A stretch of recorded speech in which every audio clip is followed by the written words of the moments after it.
What is going on, everybody? James Hancock here, and back to review episode 9 of season 5 of Better Call Saul, an episode called Bad Choice Road. And this was easily one of the longest episodes all season, and I felt like it was a slow burn throughout most of it. And I was expecting a slow burn. I was expecting a quiet episode because episode 8 will probably go down in history as one of the best episodes from either Better Call Saul or Breaking Bad, right up there with like Ozymandias, which is now one of the most beloved episodes of television in the history of the medium. But what I did not expect with this episode was that by the end of it, it would become this riveting, incredibly suspenseful scene that had me like chewing the edge of the carpet, wondering what was going to happen, and it perfectly tees up the season finale, which regrettably comes next week, and it means that on my Monday nights from now on, I'm going to have a big, giant, sad hole in my life that used to be filled by this remarkable show. But before I get to my official review of this episode, as always, I'd like to give a shout out to the podcast Better Call Saul Insider. And if you're as much of a fan of episode 8 of this season as I am, you definitely want to check it out because they had Vince Gilligan, Peter Gould, Jonathan Banks, and they were just breaking down all the ins and outs of making that incredible episode. Jonathan Banks, who's obviously a pretty old guy at this point, kept joking about how he thought he was going to die. It was so hot out there in the desert, and they're shooting at one of the hottest parts of the summer. At one point, Vince Gilligan joked to the animal wrangler about how many snakes she might have caught that day because on the set, they have an animal wrangler for catching scorpions and snakes, basically anything that might kill the crew. And she joked and she said, no, it's too hot for snakes.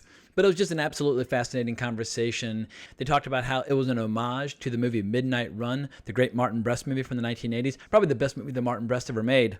And in the initial script, Mike and Jimmy were going to be handcuffed together, and there was a gag about how at one point they were going to accidentally drink each other's pee. That got cut. But if you're interested in the art of doing stunts for film and television, they have a fascinating conversation about stuntman Corey Eubanks, who did the cannon roll. And they claim they almost set a world record. They came a few flips shy of setting the record. And Vince Gilligan talks about his only regret with that incredible stunt was that he made the mistake of watching it on a monitor in real time from a distance instead of watching it with his own eyes, because he could have easily watched it on a monitor a million times over afterwards.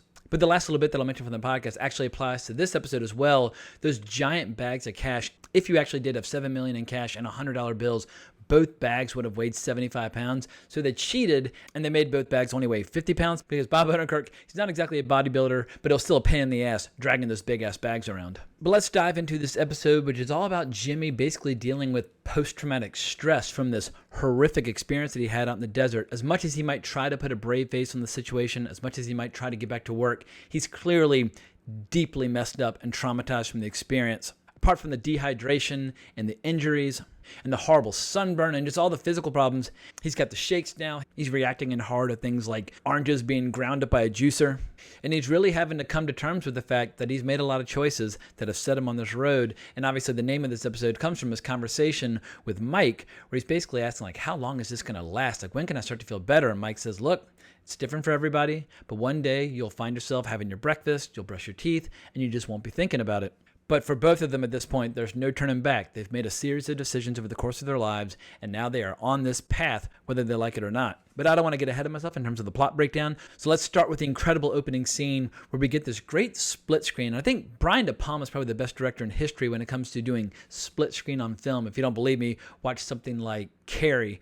And the risk with split screen is that it completely takes the audience out of the story because they become acutely aware of the fact that they are watching a show, they're watching a movie. However, what it's useful for is juxtaposition and contrast. And we get these great contrasts where we'll see things like Jimmy rubbing his eyes while Kim washes her face, or Kim's drinking water while Jimmy's drinking piss, or Jimmy's walking by a snake or she's going by a goldfish. It just places his dire situation in such stark contrast to the comfort that he experiences at home. But finally, they find a signal. He calls Kim. He tells her he's okay. And I love how as he tells her he's okay, there's a little bug crawling along the side of his mouth. He's just an absolute mess. But he and Mike, they enjoy a quick wardrobe change at the gas station. They get some fresh t-shirts, some fresh flip-flops. They start chugging all kinds of energy drinks. But the big question is, what story is Jimmy going to tell to the outside world, to Lalo, to Kim, to everybody about where he's been, what he's been up to as he delivers the $7 million in cash to bail out Jorge de Guzman? And I love how Jimmy just completely collapses as you have this entire operation counting all this cash. And when people get in his face about all this money, he's like, look, it's not my business to ask where my client gets his money from. But the first sign that something might be horribly wrong with his relationship with Lalo is when Lalo congratulates him on having such a beautiful wife as he's about to head off to Mexico. So Jimmy's definitely on red alert about that. But Kim's also on red alert Obviously, she's horrified by what happened to Jimmy, but she knows he's not telling her the full story because she goes through his bag to examine all the cash he got paid, and she sees that world's greatest lawyer cup with a big old bullet hole all the way through it. And the people who attack Jimmy, it's all part of a chaotic situation with the Mexican drug cartels. Mike tells Gus everything that he knows, draws the tattoo. Gus has a very strong suspicion over who the hired guns might have been working for. And we get this beautiful scene where he calls the guy who he suspects of being responsible. And we see that Giancarlo Esposito is, as always, doing a brilliant job of being the most charming, dapper, debonair person imaginable. But I love how once he hangs up the phone, we see this moment where his incredible smile just crumbles into this withering frown. I mean, we cannot say enough about what a great job Giancarlo Esposito does as an actor on this show. But what I like about this show is how they never allow us to like Gus, but so much. Writer David Chase talked about this with The Sopranos, about how they needed to remind people periodically that Tony Soprano is not a good guy because they didn't want him to become basically a source of comic relief. Like, oh, here comes Tony. Everybody loves Tony. He had to do violent, evil things periodically to remind you that he is a criminal. And I like how we get a scene where Mike's trying to make a case for why Nacho and his father should be allowed to go off and start a new life. And Gus compares Nacho to a dog who likes to bite his owner, and how you have two options. You either treat him with a firm hand or he gets put down. So while I love and adore Gus as a character, he ain't exactly a good guy as far as the show's concerned. But one of my favorite moments of the episode has nothing to do with the plot, but for movie freaks, it's a special moment. Jimmy and Kim are sitting on the couch. They're both taking the day off. He's sitting there trying to recover, and she pops on an old movie. We don't get a single frame from the film, but if you love this movie as much as I do, you'll immediately recognize it. But we hear some dialogue from Rosalind Russell and Ralph Bellamy, and it's from one of my favorite comedies of all time, His Girl Friday, from director Howard Hawks. If you like fast-talking comedies, if you like smart comedies, His Girl Friday is probably the strongest example in movie history. And they famously did this trick where you would write the dialogue in a way where the first couple of words at the beginning of a sentence and at the end of the sentence were totally irrelevant, which allowed the different actors to talk over each other and interrupt each other without interrupting what information is being fed to the audience. But it's so quick and so slick and so damn funny. So if you like watching old school movies, definitely check out Howard Hawks' film, His Girl Friday. But this episode is filled with all kinds of interesting little dramatic moments. We get a great scene where Kim goes back to work, and we see she kind of has this like pregnant pause as she's thinking something over, and she goes to talk to Rich. And I like how the camera stays outside the office while she goes inside. We can't hear what she's saying, and we can kind of hear Rich exclaiming or acting in surprise through the glass. But as it turns out, Kim is leaving the law firm. She wants to go 100% pro bono, and she is starting a new chapter in her life. But on the other side of town, we see that Jimmy's really struggling to get back into the swing of things. He loses a case that he should have won. His rival's gloating in his face. But it appeared as if this episode was going to kind of ease into a quiet ending as Nacho and Lalo are driving toward the Mexican border. But when they get to the border, we see Lalo has a moment where he's really debating something internally, and he comes to a realization and asks Nacho to help him go looking for Jimmy's car. Jimmy's car obviously did not break down as he claimed it did. I love how when Lalo finds the car in the ditch, we get this great moment where he leaps down into the ditch like the Incredible Hulk to examine the car, sees the bullet holes. And I thought that this episode was going to end in horrible fashion after that because obviously Lalo's a very dangerous character.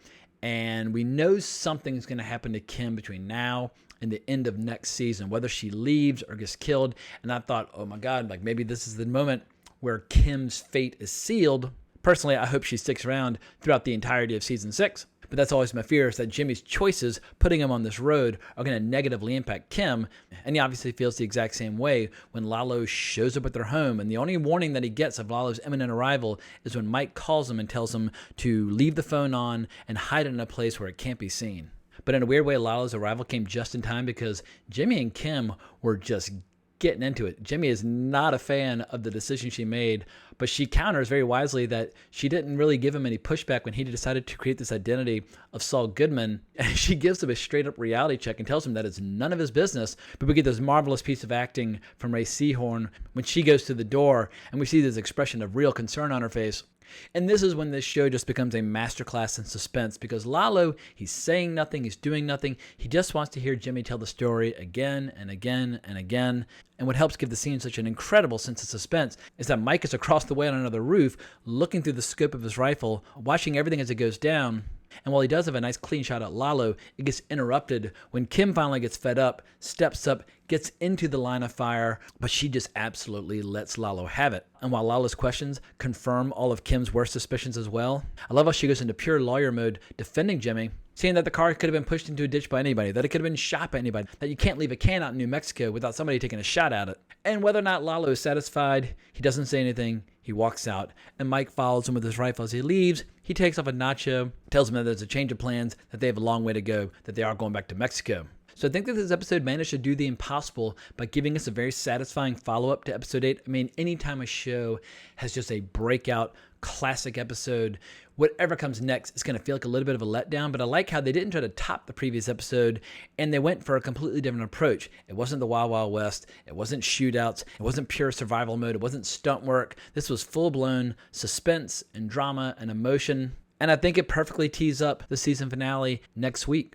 And it was hard to tell what the focus of the episode will be from the teaser, but we get a little bit of Howard. I feel like the character Howard has definitely kind of gotten the shaft this season, but hopefully he'll get some decent screen time next episode. In any case, I feel like with every week, I'm just always repeating myself, just exclaiming what an amazing show this is, but the show never lets us down. The writing's killer, the performances are amazing, they really are crafting television gold, and no matter what Peter Gould and Vince Gilligan do with the rest of their careers, they're always going to have Breaking Bad and Better Call Saul as their massive claims to fame, and maybe they shouldn't even try to top these two shows because expectations will be so high, but I'll be curious to see if they start making any announcements or if they start talking about what might come next for them after next year's season. So I hope you enjoyed this reaction and review. If you want to talk more, you can always find me on Twitter at Colbrax, but please consider liking the video, subscribing to the channel, hitting that notification bell. But I hope everyone has an amazing week, but more importantly, as always, onwards and upwards.